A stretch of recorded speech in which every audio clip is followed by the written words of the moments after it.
Today, we have a very special episode discussing multidisciplinary approach to treatment of spinal tumors with doctors Mark Amsbaugh and doctors Lador.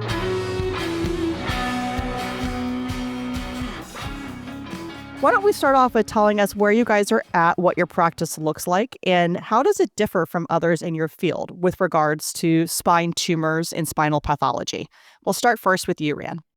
Both Mark and I work at University of Texas, Memorial Hermann in Houston, and we set up a goal of establishing and creating a cohesive multidisciplinary tumor program in Houston. We have a huge referral center and a base of patients, obviously needing and unfortunately suffering from spine tumors.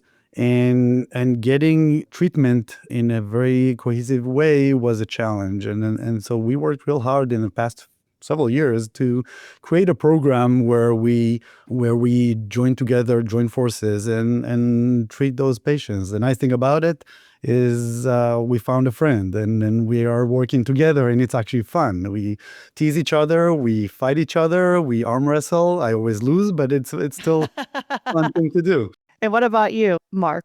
How does your practice look and differ from others? And as Rand was saying, why a spinal tumor board? I think Rand kind of hit it on the head. I think both of our practices are somewhat unique in the country, and I think that starts with both our academic affiliation with University of Texas McGovern. It's a very large medical school here in Houston, which is the third largest city in the country. So the breadth and depth of pathology that comes in because of the academic affiliation with the school is quite large. But in addition to that, we both primarily practice at Memorial Hermann in the Texas Medical Center, which is a quaternary care large referral hospital for both regional, national, and international patients to come in. So I think the number of patients that are seen with varying pathology is quite great.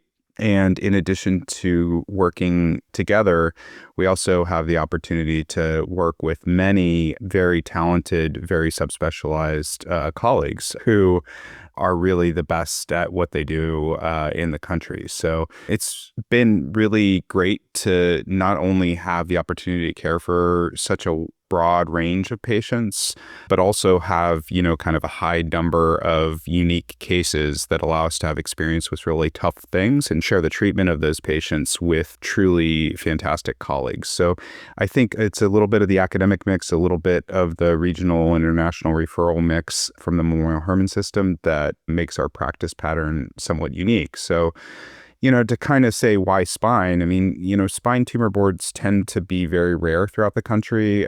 Many institutions may have a general tumor board, which, has become more and more common when caring for oncology-related patients. But in many general tumor boards, patients with metastatic spine tumors or primary spine tumors are not even presented. I think there's even a smaller group of CNS or neuro-focused tumor boards throughout the country. Many institutions have those, as well as certainly tertiary or academic referral centers that deal with cancer patients.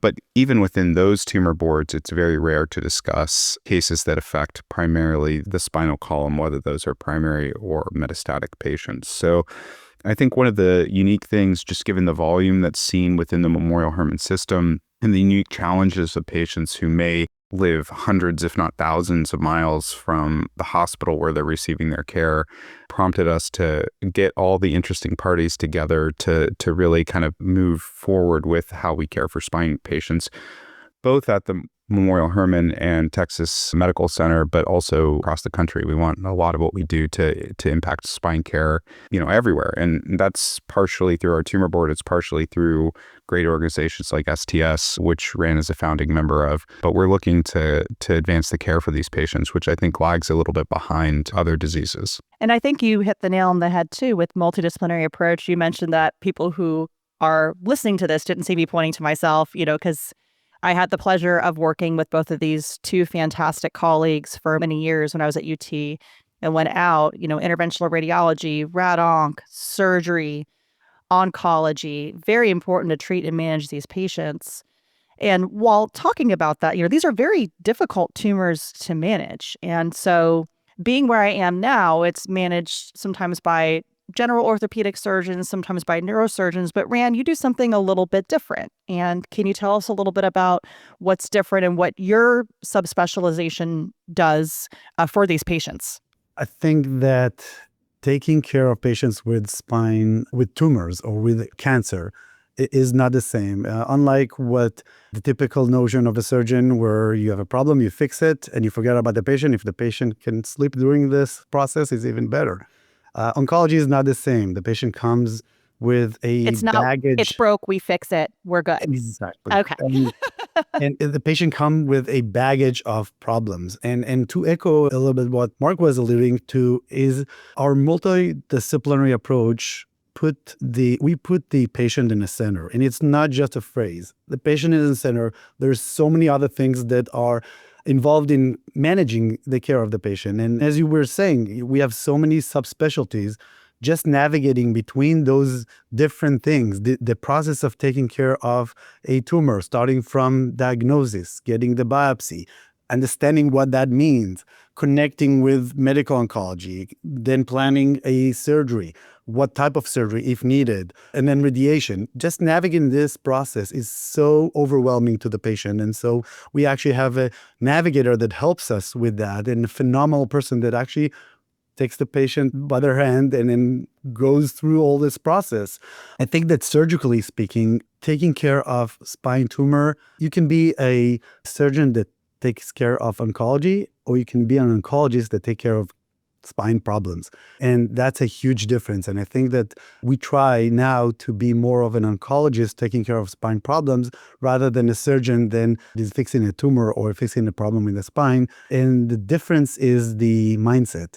We're thinking of not only how to make or manage the here and now problem, how do we allow Dr. Amsbaugh to deliver the best treatment that is possible? How do we allow our medical oncologist colleagues to deliver everything we can? How do we coordinate all of those things? And it requires understanding the tumor, understanding the needs of the radiation oncologist, the needs of the medical systemic treatment. How do we utilize interventional radiology? How can that help? How can we make them work with us and for the patient? It requires a constant learning and constant development and communication, which is unique, I think, within our group. And I can imagine that the surgeries you do greatly affect the timing of radiation as well as giving chemotherapeutics because of time to heal. And so doesn't it take like 6 to 8 weeks to heal from surgery? I love that question. It's just the biggest passion. And you were kind of asking before, what are we doing different? And we use our other, baggage of expertise to take care of tumors. And the fact that we do take care of other spine problems in a minimally invasive fashion allows us to take care of tumors maybe in a similar fashion. So in the past, we used to do huge surgeries that would delay the treatment of the systemic treatment, the chemotherapy, the immunotherapy, and the radiation. We now are able to use minimal invasive techniques, various techniques, with endoscopic surgery, with the tubes, with microscopes, with ablation options to allow a more condensed treatment where we do an intervention, but we start the systemic treatment as soon as possible. And so often we are able to restart or take care of the whole disease way earlier and sooner by using different techniques that were used in the past. And I'm very happy that we are at the leading edge of that these days. Yeah, some of your surgical techniques, if I remember right, they can restart within, at times, 3 weeks, restart chemo, correct? I think our record now is 4 days. We were treating with minimally invasive tumor separation surgery using a very small incision. And we got the patient to start radiation 4 days after the surgery, including systemic treatment. That's a game changer in my mind. No, it's massive because it allows for everybody to participate in the care of the patient to actually be getting the best of everybody in the field in a timely fashion, where in the past, I think there were barriers due to healing time, or time, for counts to come back as well. So this is really incredible.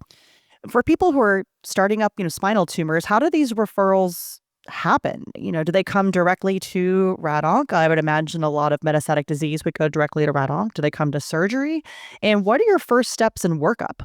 Yeah, I would say that that's a great question, Alexa. I mean, the part of the reason for the multidisciplinary approach, part of the reason for needing a navigator throughout this process, and one of the things that we think makes the program at Memorial Hermann special is that these patients come from everywhere. It is not a single referral chain into the program because spinal tumors are so common in metastatic disease that they really affect patients, and the impact on patients is so varied. So there are patients with asymptomatic spinal tumors that may be detected on routine imaging that's being done by a medical oncologist or a radiation oncologist during the course of a workup. There are patients who have profound neurologic impact of spinal tumors that may not even know they have cancer yet. It may be the diagnostic presenting symptoms. So you can imagine that the needs and, ultimately referral chains for these patients, who we need to get involved from a physician standpoint, from a supportive care standpoint, from a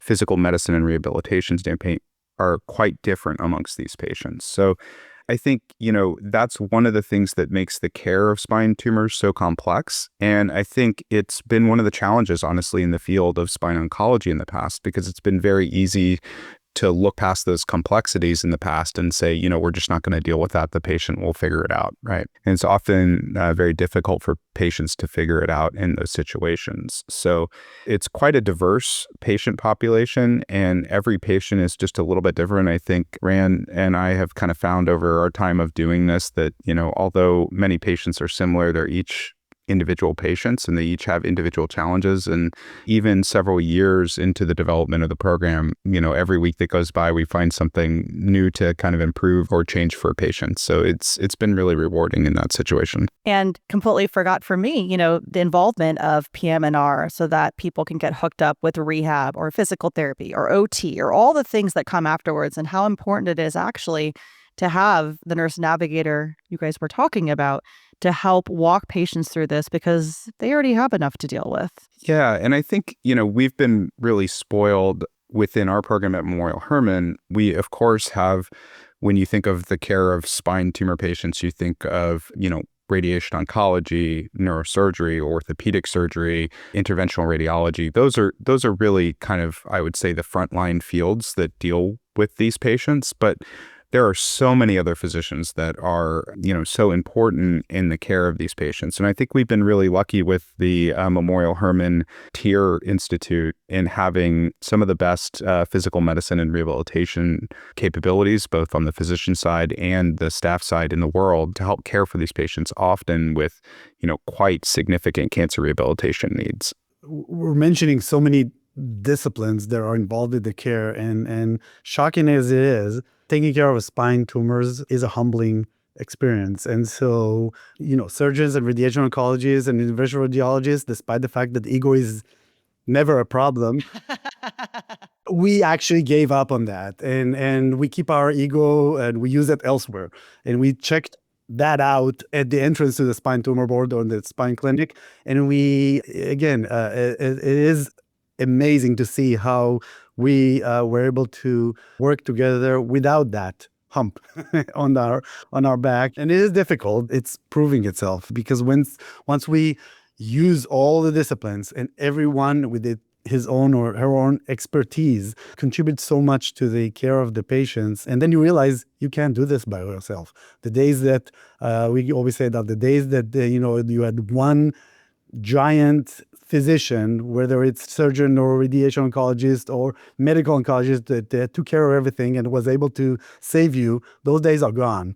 I'm not sure they were even ever real true. I mean, the reason we are having such great successes is because we are not using that. We are actually using everybody on the team, and everybody has a lot to contribute. It's really beautiful what you just said, making sure that we put the patient at the center of everything. I think in this world where things have changed a lot in medicine and we're tugged in a bunch of different directions, and I will mention, RVU models and things like that and putting pressures, but the important thing is the patient. It is always the patient. It is why we got into medicine. And I think for self-sustenance as well as for best treatment, could not have said it better myself. everybody playing together as a team, putting egos aside, and offering different perspectives from different backgrounds of training really does lead to the best, most complete patient care.